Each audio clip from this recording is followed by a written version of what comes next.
A self-guided motorcycle tour is usually described as some routes, hotels, and a GPS device, and on the surface that is accurate. But after running self-guided tours in Greece since 2016, earning 6 consecutive TripAdvisor Traveler's Choice Awards, I can tell you there is a lot more going on behind that simple description.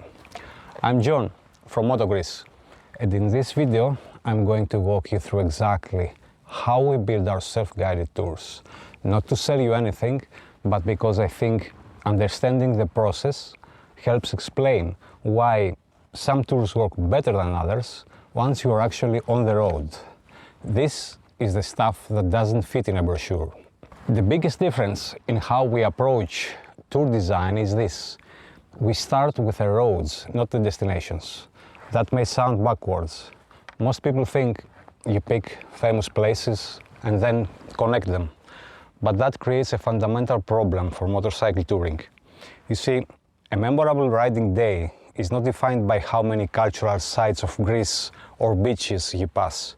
It is defined by rhythm, surface quality, traffic patterns, and how a sequence of roads flows together. So our process always begins with the roads themselves. We are looking for low traffic secondary roads, mountain passes with consistent flow, surfaces that stay predictable under a loaded touring bike, sections that remain enjoyable at real-world speeds, not just on a Sunday morning on a motorcycle without luggage. Only after a riding day works as a riding day do we figure out where it starts and ends. This avoids what I see in a lot of self-guided tours, routes that look impressive on paper but feel fragmented or exhausting once you're actually riding them. Now, how do we actually select these routes? First, we have been riding those roads for decades, and we know which ones deliver the best experience. But even so, they are ridden repeatedly in different seasons. We adjust for road construction, surface changes, traffic pattern shifts. We evaluate how fatigue builds across consecutive days. And over time, this leads to something counterintuitive. We use a smaller number of routes, not because we are lazy, but because we have found the ones that consistently deliver a good experience. Novelty is easy. Consistency is harder, especially on a multi-day tour. Let's talk about daily distances, because this is one of the most misunderstood parts of motorcycle touring in Greece. If I told you a riding day was 270 kilometers, what would you think? Too long? Too short? The truth is, you cannot possibly know without more information. 270 kilometers on flowing coastal roads can feel relaxed and rewarding, but just 200 kilometers through the Pindus mountain range with constant navigation decisions, continuous challenging switchbacks, and big elevation changes, that can be exhausting. So we don't design days around target distances, we design them around riding effort. When we are shaping a day, we are evaluating how technical are the roads, what are the elevation changes, what will traffic be like at different hours, where can riders naturally take a break without forcing it, and critically, how does this day fit into the rhythm of the days before and after. The goal is not to maximize saddle time, it is for you to arrive at your hotel mentally fresh, with enough energy to actually enjoy where you are, not just collapse into bed. This matters especially on consecutive riding days, because fatigue compounds quietly if distances are misjudged. And this is why our routes often include shorter alternatives or optional detours. We are not trying to force you through a fixed plan for every day of the itinerary. Based on the alternatives that we offer, the itinerary should adapt to how you ride, not the other way around. And one more thing. If you're riding 2-up, which many of our customers do, this could change everything. You need smoother pacing or more frequent breaks.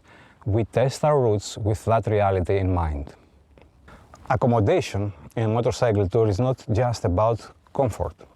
It directly affects how your riding day begins and ends. We select hotels based on how well they support a rider's daily rhythm, not on volume contracts or what is convenient for a tour operator. And honestly, the location comes first, not simple star rating.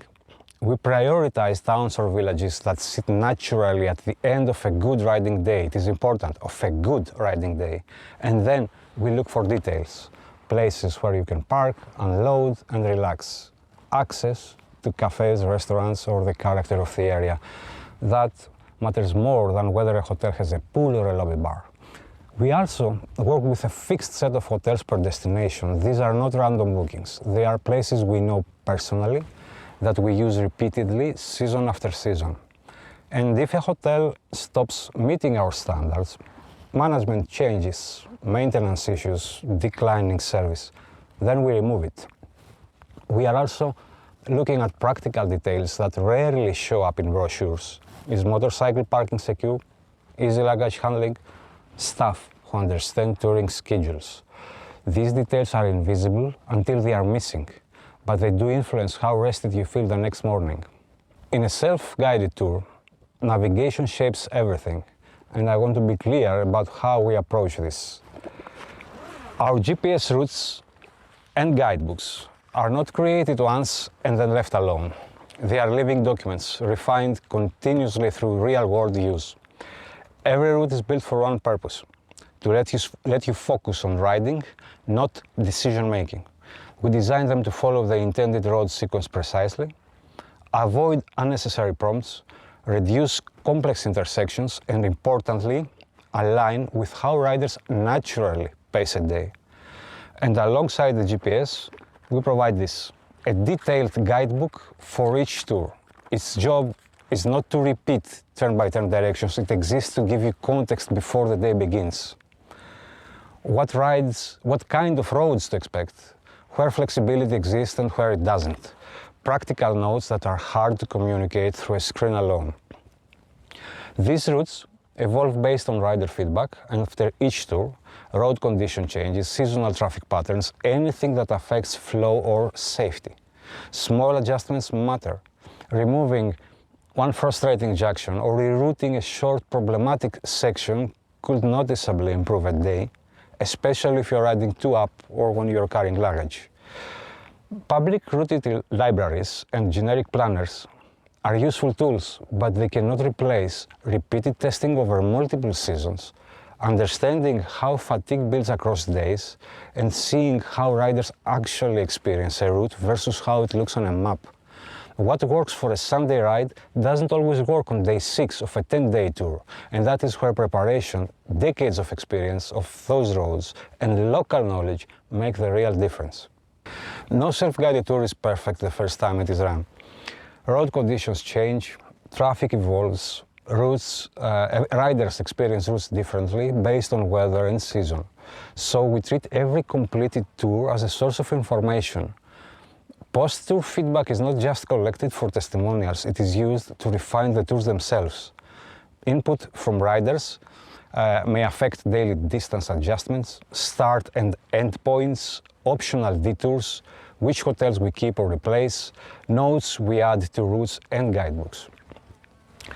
And this feedback is especially valuable because many of our riders are highly experienced, well-traveled, and able to compare our tours and get similar experiences elsewhere. So their perspective helps identify issues that are easy to miss from an office. Now, not every comment leads to a change. Core elements that consistently deliver good experiences are not altered without strong reasons. Stability matters. If a route works well for most riders across multiple seasons, it earns its place. We also have a significant number of repeat customers. Sometimes they return for different routes, sometimes for longer tours, and repeat riders provide a different kind of feedback. They notice subtle improvements, they recognize consistency, they quickly identify when something feels off. This creates a feedback loop that one-off tour operators rarely achieve.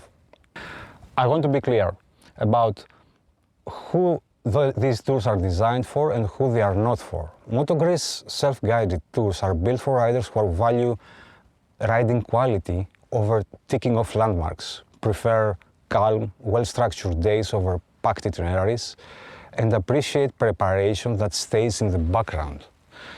They are not designed for riders who want maximum daily distance at all costs, or prefer improvising routes day by day, or see planning as part of the adventure rather than a burden. Both approaches completely valid. This one is just intentional, because when a self-guided tour is built well, the preparation becomes invisible. Days flow naturally, decisions feel easy, your energy is spent on riding, not managing logistics. And that is not accidental. It is the result of years of refinement, repetition, and respect for how riders actually experience a multi-day journey. So, that's the process. Roads before destinations, distances based on effort, not just kilometers, hotels that support your rhythm, routes that evolve through feedback. If you are researching self-guided tours in Greece, I hope this video gave you a better sense of what actually goes into building one that works.